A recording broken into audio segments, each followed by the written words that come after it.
নমস্কার। আজকে আলোচনা করব আপনার গুরু পূর্ণিমা নিয়ে।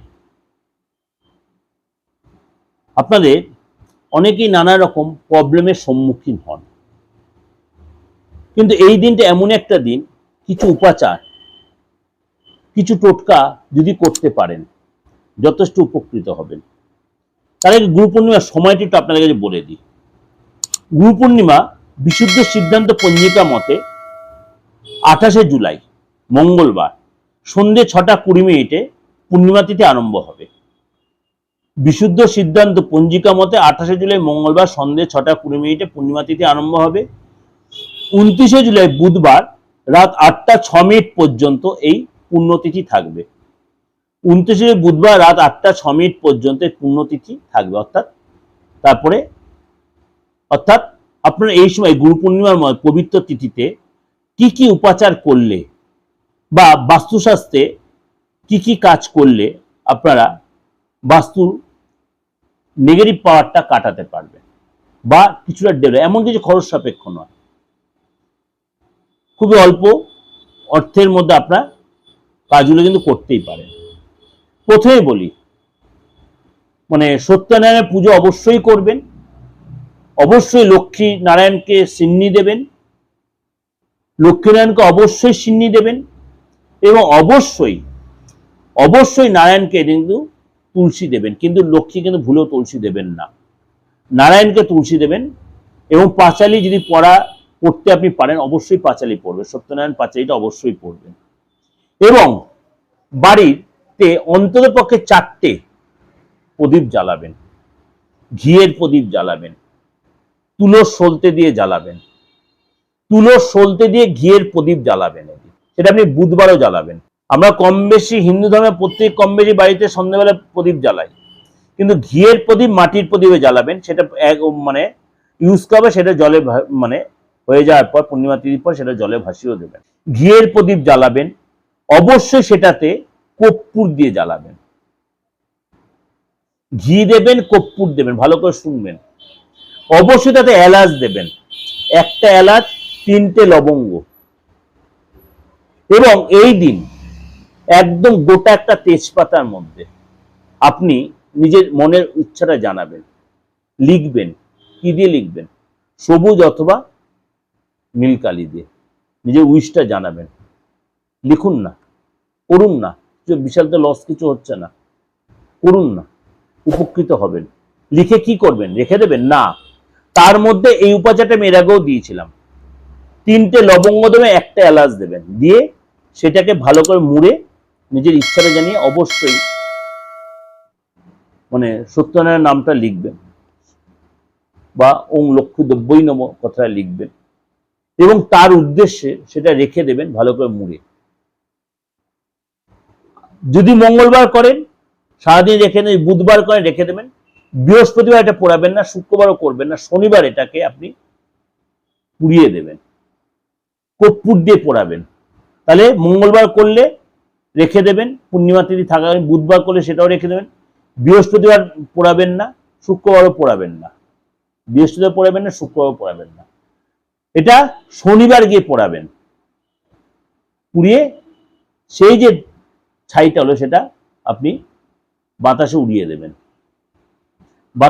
দেবেন, এই দিন একটা তিলক তৈরি করুন, খুব সোজা, খুব অল্প খরচের মধ্যে। কিরকম? অবশ্যই লাল চন্দন নিন, বিশুদ্ধ লাল চন্দন বাড়িতে ঘষে নিন, তার মধ্যে কেশর দিন, গোলাপ জল দিন, কেশর দিন, লাল চন্দন দিন আর গোলাপ জল দিন। এটা একটা পাঠ হলো। আরেকটা করবেন, শুধু কেশর আর গোলাপ জল দিয়ে একটা বানাবেন। এই লাল যেটা করলেন, লাল চন্দনটা, এটা মঙ্গলবার শুধু ইউজ করবেন, অনলি মঙ্গলবার আর রবিবার।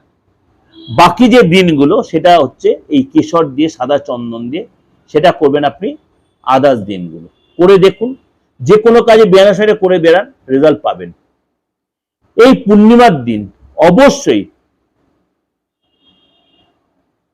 চন্দ্রদেবকে পায়েস দিন। কিসের পায়েস বানাবেন? সেদিনকে মিষ্টি দিয়ে পায়েস বানান। পায়েসটা বানিয়ে আপনি উঠোনে রাখতে পারেন যারা গ্রামে গঞ্জে থাকেন, অবশ্যই ঝুড়ি চাপা দিয়ে রাখবেন, ঝুড়ি চাপা দিয়ে রাখবেন। এবং বাড়িতে আদার্স দেবদেবতার উদ্দেশ্য দেবেন এবং চন্দ্রদেবের উদ্দেশ্য, যাদের চন্দ্র দিশে তারা তো অবশ্যই করবেন এই উপাচারটা, দারুণ কাজে লাগবে, দারুণ কাজে লাগবে। করুন, খুব ভালো ভালো উপাচারগুলো দিচ্ছি, করুন, রেজাল্ট পাবেন। চন্দ্রদেবকে অবশ্যই এদিকে পায়েস দেবেন এবং সেটা আপনি কিসের দেবেন? মিষ্টি দিয়ে, চিনি ভুলেও দেবেন না, মিষ্টি দিয়ে করবেন। এবং অবশ্যই সেটা যদি আপনি গোবিন্দভোগ চাল দিয়ে করেন, বাড়ি আদার্স দেবদেবীদেরও দেবেন এবং চন্দ্রদেবের উদ্দেশ্যে, চন্দ্রদেব সারা রাত সেটা রইল, পরের দিন সকালবেলা কাক ভরে সেটা কোনো পরিষ্কার জলাশয়টা দিয়ে দেবেন, একদম মাটির সরাতে করে দেবেন, সরা সমেত দিয়ে দেবেন। আদার্স যে পায়েস, আদার্স যে দেবদেবীর উদ্দেশ্যে আপনি দিচ্ছেন, সেখানে সাদা লুচি ভেজে দেবেন, 5 ভাজা দিতে পারেন যদি আপনার সামর্থ্যে কুলায়, সেটা প্রসাদের মতো সবাইকে আপনি বিতরণ করে দিতে পারেন। এদিন অবশ্যই বাড়ির গুরুজনদের সম্মান দেবেন, পায়ে হাত দিয়ে নমস্কার করবেন, বা আপনার গুরু যাদেরকে মনে হয় তাদেরকে অবশ্যই সম্মান জানিয়ে মেসেজ পাঠাতেই পারেন, তাদের আশীর্বাদ চাইবেন। তাদেরকে যদি পারেন কোনো গিফট দিতে পারেন। কি গিফট দেবেন? কি গিফট দেবেন? পুরুষ হলে ধুতি দেবেন, 5 ফল দেবেন, যদি সে ব্রাহ্মণ তার পৈতে দেবেন। আর মহিলা হলে যদি সে সধবা হয়, অবশ্যই তাকে আপনি লাল পাড়ে সাদা কাপড় দিন, যদি আপনার সামর্থ্য আরো কিছু দিন, যদি এটা গরমের সময় শাল দিতে পারে, 5 ফল অবশ্যই দেবেন। এবং সধবা মহিলা হলে অবশ্যই আলতা সিঁদুর দিয়ে মিষ্টি দেবেন, উভয়কে মিষ্টি দেবেন, সাদা মিষ্টি দেবেন, সাদা মিষ্টি দেবেন। দেখুন, আমি বলছি, দেখুন আপনার বৃহস্পতি গ্রহ ভালো হবে, আপনি চন্দ্রের উপাচারে চন্দ্র ডেভেলপ করবে, আপনার করবেই করবে। এবং অবশ্যই বাড়িতে নিরামিষ আহার করবেন, কোনো তামসিক আহার করবেন না। মদ মদিরা এদিন না খাওয়াটাই বেটার হবে, না খাওয়াটাই বেটার হবে। এদিন কাউকে কোনো ধার দেবেন না, কাউকে ঠকানোর মানসিকতা রাখবেন না,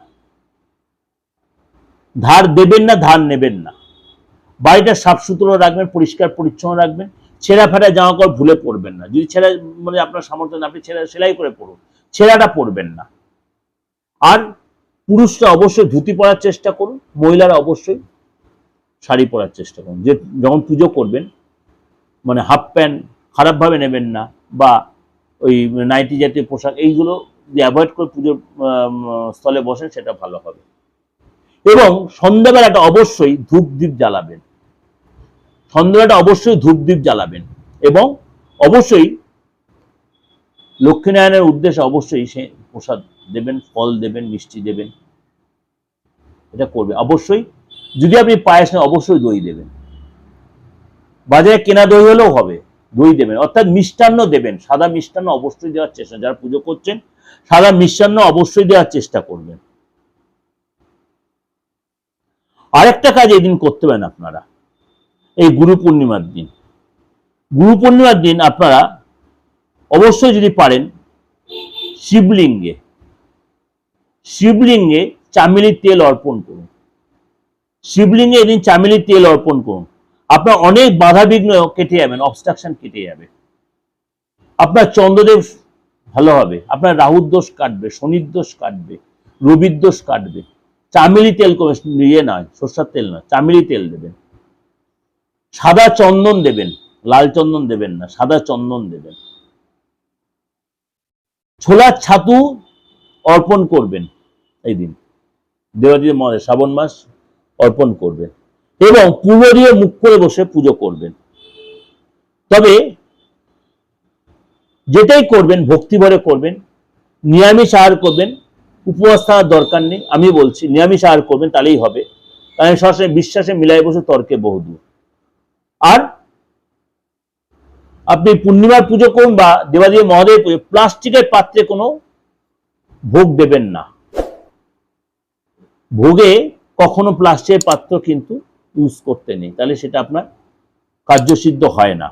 মোটামুটি ছোটখাটো কিছু উপাচার আপনাদের দিলাম, অবশ্যই আপনার সাধ্যেও কুলাবে, যে দৌড়াদৌড়ি করতে কিনতে যেতে হবে না অত, সবই মোটামুটি ঘরের মধ্যেই থাকে। এগুলো দিয়ে আপনারা করুন, অনেকাংশে আপনার মেন্টাল স্যাটিসফ্যাকশন পাবেন। আর অবশ্যই এমনি বাইরে কোনো অশান্তি ঝামেলা, কারোর সাথে কটু কথা বাদ বিবাদ এগুলো এড়িয়ে চলবেন। ভালো থাকবেন, ভগবান আপনার মঙ্গল করুক, ঈশ্বর আপনাদের মঙ্গল করুক। নমস্কার।